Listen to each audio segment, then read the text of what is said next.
그 전에 한번 질문 하나 드려볼게요. 여러분, 자식이 그 부모를, 자기 부모를 닮아요? 안 닮아요? 닮죠. 얼굴 생긴 거는 말할 것도 없고, 얼굴 생긴 것뿐만 아니라 하는 짓이며 성격이며 여튼간에 그 부모의 성격이나 행동이 그 자식한테서 보여요? 안 보여요? 보이는 것 같아요. 딴짓 생각할 것 없이, 딴짓 생각할 것 없이요. 여러분 자녀들 한번 떠올려 보세요. 어째 그렇게 하는 짓이 지 아빠랑 똑같냐? 이 대답 한 번이라도 해보셨어요? 안 해보셨어요? 해보셨죠? 그러셨을 것 같아요? 근데 여러분, 저도 아이가 둘이나 있다 보니까 좀 그럴 때가 있더라고요. 그게 좀 느껴질 때가 있어요. 가만 보니까요, 저희 첫째 딸에는 성격이 왠지 엄마 닮은 것 같고요. 저희 둘째 딸에는 아빠인 저를 좀 닮았다는 생각을 좀 하게 되는데, 뭘 보고 제가 그걸 느꼈느냐? 이제 애들 데리고 와서 뭘 사러 갈 때면 특히 그 모습이 좀 보이더라고요. 첫째는요, 이제 뭘 살 때를 보면요, 바로바로 딱딱 정해요. 자기가 사고 싶은 걸, 갖고 싶은 거를. 이게 마음에 든다 싶으면요, 잠깐 고민하고 별로 시간 안 들이고요, 후딱 결정을 내리는 편이거든요. 그런데 둘째는요, 가서 마음에 드는 거 고르라고 하면 이제 한나절이 걸리는 거예요. 마트에 있는 장난감 코너를 몇 바퀴씩 돌고요, 간 데도 가고 군 것도 보고 만졌다가 내려놨다가 한참을 그렇게 봐요. 근데 또 그렇게 보고 나서 또 하는 말이 그래요? 여긴 없다고. 그 말인즉슨 딴 데 가보자는 거거든요. 그러니까 그만큼 쉽게 결정을 얘가 못 내리는 거예요. 고민이 너무 돼가지고. 근데 저희 아내는 보니까 이제 첫째 딸애처럼 이제 뭔가가 있으면 큰 고민 없이 바로바로 또 근데 결정을 좀 내리는 편이거든요. 근데 반대로 저는 둘째 딸처럼 이제 뭘 하나 이제 살라고 해도 솔직히 막 일주일 막 그렇게 고민을 하는 편이거든요. 저는 이게 진짜 필요한 게 맞는 건지, 여기보다 더 싸게 파는 데가 있으면 어떡하는지 막 이런 고민과 쓸데없는 생각들이 있어가지고 한 일주일씩 걸려요. 하나 살래도. 그러니까요, 제가 그래서 머리 빠지는 거예요. 하도 고민을 했어가지고. 근데 그런 저의 모습을 저희 둘째 딸애가 아주 빼 닮았더라고요. 근데 아마 여러분들의 이제 자녀를 보시면서 저처럼 참 부모 성격 빼 닮았다, 어찌 하는 짓이 지 부모랑 똑같냐, 그런 생각이 들 때가 아마 있지 않으실까 싶더라고요. 근데 또 대부분은 아마 또 이러시지 않을까도 싶었어요. 좋은 거 누구 닮고? 나 닮고. 안 좋은 거 이 인간 닮았고요. 지 아빠 닮아가지고 한 번에 양말을 뒤집어서 안 내는다고 라고 하시거나, 지 엄마 닮아가지고 밖에만 나갔다 들어오면 뭐 이렇게 사가지고 온다고 혹시 그렇게 생각하실지도 모르겠어요. 좋은 것 누구 닮고? 나 닮고. 안 좋은 것 이 인간 닮고. 그쵸? 성경 말씀이 안 나와서 그렇지 이게 질리지 않겠냐고요. 여튼간에 이제 자식들을 보면 그 부모를 안다고 할 만큼 결국은 자식들이 부모를 닮지 누구를 닮겠어요. 그렇죠? 그런데 여러분, 우리가 한편으로는 좀 이걸 하나를 확실하게 좀 했으면 좋겠다는 생각이 좀 들었어요. 자식이요, 뭐 당연히 자기 부모 닮는 거죠. 그거야 어쩔 수 없는 거고, 그렇다면요, 이왕 닮는 거 좋은 거 닮게 해주자. 그럼 뭘 똑같이 닮게 해주면 좋을까? 이거 좀 확실하게 하자는 거예요. 그리고 이 질문에 대한 대답으로 당연히 우리는 뭐라고 대답해야겠어요? 야, 처집 애기들은 부모 닮아서 그런가 어찌 그렇게 하나님을 잘 믿는지 모르겠다고. 사랑하는 식구 여러분, 부디 우리가 이 소리 들을 수 있기를 정말로 간절히 축복합니다. 그럼 여러분, 믿음 얘기에서 말인데요, 또 여러분은 그럼 언제 어떻게 하나님이 좀 믿어지셨어요? 아니면 혹시 아직도 하나님이 좀 긴가민가 해서 믿어질랑 말랑 하시는 분이 있다면 대체 언제 어떻게 되면 하나님이 믿어지시겠어요? 가장 먼저 이 질문에 있어서 튀어나올 만한 대답은 뻔한 거 아닐까 싶더라고요. 하나님이 내 기도 들어주시면, 하나님이 뭔가 놀라운 기적을 보여주시면 내가 진짜 누가 뜯어말려도 하나님 잘 믿을 거라고. 맞아요. 그러면 우리 하나님 진짜 잘 믿을 거예요. 그런데 여러분, 질문, 우리 진짜로 그러면 하나님 잘 믿을까요? 하나님 쭉 믿을까요? 하나님이 내 기도 들어주셨어요. 놀라운 기적 보여주셨어요. 야, 하나님 진짜 살아계신 거 맞네. 이 성경책에 써있는 말들이 거짓부렁이 아니었네. 앞에 목사가 떠드는 소리가 맥없이 하는 소리가 아니었네. 우리는 그러면서 100% 믿을 거라고요. 그런데 그러면 그 믿음이라는 게 그렇게 생긴 믿음이에요. 앞으로도 변함없이 한결같이 쭉 이어질 자신이 있으시겠냐는 거. 감히 저는 그러지 못할 거라고 확신합니다. 왜냐면요, 전에도 한번 말씀드렸지만 은혜라는 것에도요, 은혜에도 유통기한이 있다니까요. 은혜 받은 것도 시간 지나면 받았었다냐 가물가물해진다니까요. 그럼 그때 또 다른 무언가의 응답이, 선물이, 기적이 있어야 하는 거예요. 돈 100만 원이 필요하다고 해서 하나님한테 사정을 했어요. 그런데 하나님이 기적같이 100만 원 어떻게 해결해 주셨네요. 할렐루야죠. 그런데 그 100만 원 문제가 해결이 되면 더 이상 우리가 돈 문제로 머리 아플 일 없겠죠? 아니잖아요. 다음번에는 돈 1000만 원 급하게 필요한 일이 꼭 생겨요. 그럼 어때요? 하나님이 또 어떻게든 1000만 원 그거 해결해 주셔야 되는 거예요. 그러니까 결국은 뭐예요? 하나님을 믿는 게 아니고 하나님을 그렇게 이용해 먹게 되는 거죠. 하나님한테 뭐 뽑아 먹을 수 있는 거 없을까? 이용해 먹는 그런 단계로 되게 된다는 거예요. 그러니까 하나님을 믿는 게 아니라는 거죠, 그건. 그러니까 뭔 얘기냐? 뭘 받아서 얻는 그런 기쁨과 감동과 감사로 인한 믿음은요, 그 받은 게 점점 시간이 지나서 잊혀짐과 동시에 사라져버릴 수 있다는 거예요. 그러니까 믿음이라는 건요, 하나님이 나한테 뭘 해주셔서 생기는 게 아니라는 거죠. 그런 믿음은 하나님이 나한테 뭘 안 해주시면 금세 사라져버립니다. 그럼 대체 믿음은 언제 생기는 것이냐? 저는요, 제 경험으로도 그렇고 많은 경우들에 있어서 바로 이 사실 하나를 분명히 깨달을 때 그렇게나 안 생기던 믿음이 확 내 안에 뿌리 내려지는 것 같더라고요. 언제요? 바로 하나님이 나를 참 많이도 사랑하시는구나 라는 것을 깨달을 때, 나 사랑이 밥 먹여준다요? 맞아요. 하나님 사랑이 우리 밥 안 먹여줘요.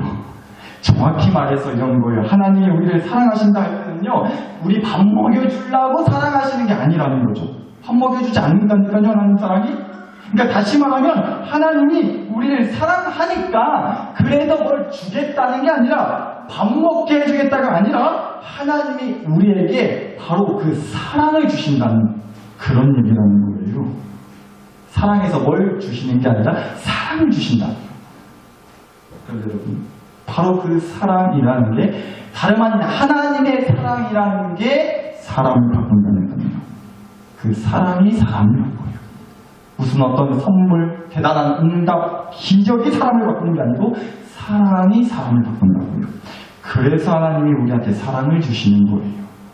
그리고 그 하나님의 사랑을 깨닫게 될 때 비로소 하나님이 진짜로 믿어지는 거죠. 오늘 주신 말씀 좀 다시 볼게요. 유명한 말씀, 예전에도 한번 봤었던 말씀이긴 한데 요새 제가 참 그래요. 한두 번 봤던 말씀들이 그렇게 눈이 가는데 다시 또 보고 보니까 미처 깨닫지 못했던 깨달음을 주시더라고요. 오늘 말씀도 그랬어요. 말씀을 보니까요, 우리가 38년 동안이나 걷지 못했던 한 사람이 있었다는 거예요. 그런데 베데스다라고 하는 연못이 하나 있어요. 이 연못에는요, 가끔씩 놀라운 기적이 벌어졌다는 거죠. 가끔씩 그 연못에 물이 갑자기 막 난리를 치면서 요동치고 움직이기 시작을 하는데, 그때 가장 먼저 그 연못에 들어가는 사람은요, 무슨 병이든 다 기적같이 나았다는 거예요. 그런데 우리가 이 이야기를 통해서 먼저 이걸 하나 알 수 있겠더라고요. 그러니까 이 같은 뭐냐면 공식이 있었다는 거예요. 뭐가요? 공식이 있었다고요. 첫 번째 공식은 뭐였느냐? 아무 때나 들어가면, 그 연못물에 아무 때나 들어가면 다 낫는다? 아니라고요. 언제 들어가야 돼요? 연못의 물이 뭔가 평상시랑 다르게 요상스럽게 움직일 때, 그때 들어가야만 된다라는 첫 번째 공식이 하나 있었다는 거고요. 그리고 두 번째는 뭐였냐? 그때 바로 그렇게 물이 요동치고 난리 쳤을 때, 그때 설렁설렁 남들 다 들어가고 나서 이제 한번 나도 들어가 볼까 해서 그렇게 들어간다? 그럼 낫는다? 아니고요. 가장 먼저 들어가는 사람만이 병이 낫는다는 공식이 또 있었다는 거예요. 그러니까 마치 이런 거죠. 오늘 제가 이렇게 예배 드리려고 여러분 교회 나오실 때요. 한번 그래볼까요? 한 3등. 세 번째로 오시는 분은 그 자리에서 현금으로 50만 원 드리고, 한 2등. 두 번째로 오시는 분은 한 100만 원 드리고, 아니, 얼마를 말씀드려야 놀라시는지 모르겠는데, 여튼간에 3등은 50만 원, 2등은 100만 원, 그럼 1등은 두구두구두구두구두구 뭐 줄까요? 뭐 드릴까요? 1등은 특별히 제가 힘껏 안아드리겠습니다 라고 한다면, 여러분 정말로 가장 먼저 1등으로 교회에 오고 싶으시지 않겠어요? 아니시구나. 2등까지만 받으실 것 같아요. 안아주는 거 뭔 필요냐고 100만 원 주셔야지. 만약 그렇게 얘기를 정말 한다고 하면 우리 교회 빈자리 없을 것 같아요. 네? 전도 확실하게 할 수 있을 것 같죠? 근데 여러분, 마치 그런 거라는 거예요. 공식이 있었다는 거예요. 마치 그렇게 무슨 등수 매기듯이 가장 먼저 연못에 들어가는 사람, 1등한 사람, 그 사람만 병이 나았다는 거예요. 그런 공식이 있었다는 거죠. 여튼간에요, 이 연못의 기적을 경험하기 위해서는 그렇게 두 가지 공식을 반드시 지켜야만 했다는 겁니다. 그런데 그 연못의 이름이 뭐였다고요? 그 연못의 이름이 뭐였어요? 네 글자. 가끔씩 우리 자식들 이름도 가물가물한데 방금 연못의 이름 뭐가 중요해요? 베데스다였어요. 베데스다. 그런데 이 연못의 이름의 뜻을 찾아보니까요, 또 이름의 뜻이 이렇더라고요. 이 베데스다라는 말이 베드라는 말이랑 헤세드라는 말이 이제 짬뽕에서 합쳐진 말인데, 베드라는 말은 집이라는 뜻이고요, 헤세드라는 말은 자비라는 뜻을 갖고 있어요. 그러니까 합쳐서 베데스다라고 하는 이 연못의 이름 뜻이요 뭐냐면 자비의 집이라고 해요. 베데스다 뜻이 자비의 집이라는 뜻을 갖고 있대요. 그러고 보니까 역시나 이 이름에 따라서 이 연못이 참 자비로운 건 맞아요. 왜냐? 아픈 사람, 병든 사람 고쳐주는 그런 자비가 분명히 있긴 있었으니까. 그런데 여러분, 정말 이 연못이 자비의 집이라는 그 이름 뜻 그대로 정말로 자비로워 보이세요? 저는 좀 아닌 것 같아요. 왜냐면요, 분명 병을 고쳐주는 자비가 있던 건 맞는데 그 자비라는 것에도 공식이라는 게 있었기 때문에 아무 때나 그 연못물에 들어간다고 해서 다 고쳐주지를 않았잖아요. 물이 요동칠 때만 나는 공식을 지켜야만 했어요. 또 그렇게 물이 요동칠 때 누구나 다 연못물에 들어가면 다 고쳐준다? 역시나 그렇지 않았죠? 먼저 들어가는 사람만 나음을 받을 수 있다는 공식을 지켜야 됐어요. 그러니까 분명 놀라운 병 고쳐주는 기적이 있었으니까 자비로운 건 맞는데, 자비의 집이 맞는 것 같긴 한데 그 자비에 분명한 공식이 있었다는 거죠. 그래서 그 공식에 100% 잘 따른 사람만이 그 자비를 누릴 수 있었다는 거예요. 그러니까 뭐예요? 그 자비라는 것에도 차별이 있고 경쟁이 있고 한계가 있었다는 거죠. 여튼간에. 그러니까 자비의 집이라고 하는 이름을 가진 베데스다 연못 그 현장이요, 그래서 그렇게까지 자비로워 보이지만은 않는다는 겁니다. 그런데 여러분, 그 현장에 바로 우리 예수님이 짠 하고 나타나 주셨다는 거예요. 그리고는요, 그렇게 38년 동안이나 걷지 못하고 누워서만 살았던 한 사람에게 예수님이 이러셨다는 거예요. 여기서부터가 중요합니다. 8절 한번 다시 보실게요. 8절. 예수께서 이르시되 일어나 너의 자리를 들고 걸어가라 말씀하셨대요. 한번 말씀 보세요. 예수님께서 이 사람에게 하신 말씀을 한번 잘 보시자고요. 일어나 너의 자리를 들고 걸어가라고 말씀하셨어요. 여러분 보세요. 이 말씀 어디에 앞서 우리가 살펴봤던 이 베데스다 연못의 공식이 있죠? 물이 움직일 때 들어가라는 말 있어요? 가장 먼저 물에 들어가야 된다는 공식이 있나요? 없어요. 그런 공식 같은 거 없다고요, 예수님 말씀에는. 그러니까 여러분, 결국 세상이 주는 자비는요, 많은 자비인데 그 안을 좀 들여다보면 사실은 그렇게 자비롭지 않다 느껴질 때가 많은 것 같아요. 왜요? 공식이라는 게 있으니까. 이 공식을 지키면 해주겠다는 거예요. 이 공식을 지키면 갖게 해주겠다는 거예요. 여러분, 자녀들한테 그냥 뭐 사주세요? 그냥 뭐 주세요? 이번에 몇 대 안에 들면 저번에 네가 말했던 핸드폰 그거 사주겠다고. 그러지 않으시냐고. 거의 뭐 성경 말씀이잖아요. 엄마복음 3장 15절. 시험 잘 봐라, 그리하면 얻을 것이요. 대학문을 두드리라, 그리하면 열릴 것입니다. 뭐 이런 조건들, 공식들 달지 않으시냐고요. 사실 우리는 그런 것 같아요. 자비라고 포장은 되어 있지만 그 자비를 뜯어보면요, 그 안에는 그 대가를 얻기 위해서, 자비라는 대가를 얻기 위해서 어떤 조건과 공식이라는 게 꼭 있기 마련이라는 거죠. 그런데 우리 주님의 자비는 어땠어요? 공식이 없는 거예요. 경쟁이 없어요. 제한이 없었다고. 예수님의 그 말씀 하나로 자비가 쏟아지는 거예요. 내가 뭘 어떻게 해야만, 먼저 해야만, 뭐를 해야만 그 자비가 주어진다라는 공식이 없다니까요. 말씀 다시 정확하게 보자고요. 8절과 9절 함께 다시 한번 볼게요. 예수께서 이르시되 일어나 너의 자리를 들고 걸어가라 말씀하셨더니요, 그 사람이 곧 나아서 자리를 들고 걸어갔다고요. 이거 순서를 잘 보셔야 돼요. 예수님이 이 사람한테는 네 자리를 들고 걸어가라, 딱 이 말씀 하나 하셨어요. 그랬더니 그 사람이 곧 뭐해서? 나아서, 낳게 돼서, 그래서 자리를 들고 걸어갔다고 나오잖아요. 그러니까 예수님 말씀이 딱 떨어지자마자 이 사람의 몸이 그 즉시 나았다는 거예요. 그 중간에 이 사람 아무것도 안 했어요? 뭐 했나요? 예수님이 어떤 공식을 지키라고 하셨고 그 공식을 지켜서 나았대요? 아니라니까요. 말씀을 하시자마자 그 즉시 이 사람의 몸이 나았다고요. 그게 순서라는 겁니다. 어떤 공식이 주어져서 그 공식을 지키고 나니까 몸이 나아진 게 아니고요. 아무것도 안 했어요. 근데 그 예수님 말씀 하나의 몸이 나았단 말이에요. 여기에 무슨 공식이 있어요? 어떤 공식을 지켜서 나왔다는 얘기가 있냐고요. 그렇지 않잖아요. 그래서 말씀드리는 거예요.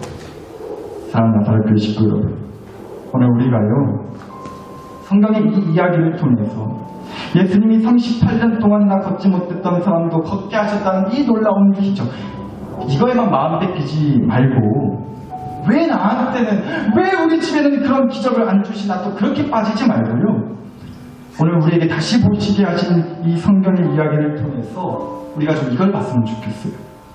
아픈 자를 향한 예수님의 그 자비의 마음, 고통에 슬퍼하고 괴로워하고 있는 자를 향한 예수님의 그 사랑의 마음, 모든 공식을 뒤엎는 자비와 사랑이었잖아요. 공식을 내세우지 않으시고 모든 공식을 뛰어넘는 자비와 사랑이었잖아요. 이 주님의 자비와 사랑을 내게 주셨다. 그런 자비와 사랑의 마음으로 우리 집을 주님이 지켜보고 계신다. 부디 이 사실에 우리의 마음이 감동이 됐으면 좋겠어요. 그 사실에 부디 힘을 얻으실 수 있기를 간절히 축복합니다. 앞서 말씀드렸어요. 결국은 사랑이 사람을 바꿔요. 기적 한두 번이 사람을 바꾸는 게 아니고요. 기적 한두 번이 사람 바꾸고 믿음이라는 열매를 맺게 해주는 게 아니고요. 하나님의 그 공식을 요구하지 않는 자비와 사랑이 결국 사람을 바꾸고 그래서 믿음이라는 열매를 맛보게 해준다고요. 그러니까 우리 이 시간 이렇게 기도했으면 좋겠어요. 하나님, 삶이 너무 힘듭니다. 38년 동안이나 걷지 못했던 그 사람처럼 내 인생이, 우리 집이 지금 일어설 힘조차 없습니다. 물론 우리가 이럴 때일수록 더욱 주님을 믿음으로 일어서야 할 때라는 거 잘 알고는 있습니다. 그런데 내 안에 그 믿음을 붙들고 일어서기가 쉽지가 않습니다. 때문에 이 시간 간절히 기도합니다. 우리가 다시금 주님을 향한 믿음을 붙들 수 있도록 이 영혼을 위해서 모든 공식을 뒤엎고 어떤 공식도 내밀지 않으시고 말씀의 은혜로 찾아와 주님의 그 크고 놀라운 자비와 사랑이 우리 가정에 더욱 뜨겁게 흘러넘칠 수 있게 하여 주시옵소서. 그 자비와 사랑으로 말미암아 우리 가정이, 내 영혼이 자리를 들고 걸어나갈 수 있는 힘이 샘솟게 하여 주시옵소서. 이 시간 다른 무엇보다도 나를 너무도 사랑하시고 내게 말로 다 할 수 없는 공식을 뛰어넘어 주시고자 하는 그 자비의 은혜가 내 안에 가득 흘러넘칠 수 있게 해달라고, 그래서 우리가 기도했으면 좋겠습니다. 그 자비와 사랑이 우리 안에 샘솟을 때 우리에게 분명 큰 위로와 격려와 힘이 될 줄 믿습니다. 기적의 시작은 바로 그 주님의 자비를 붙들 때 시작될 줄 저는 믿어요. 이 시간 그 믿음과 소망을 붙들고서 여러분 자신과 가정과 교회를 위해서 이렇게 기도했으면 좋겠습니다. 함께 기도하시겠습니다. 하나님 아버지,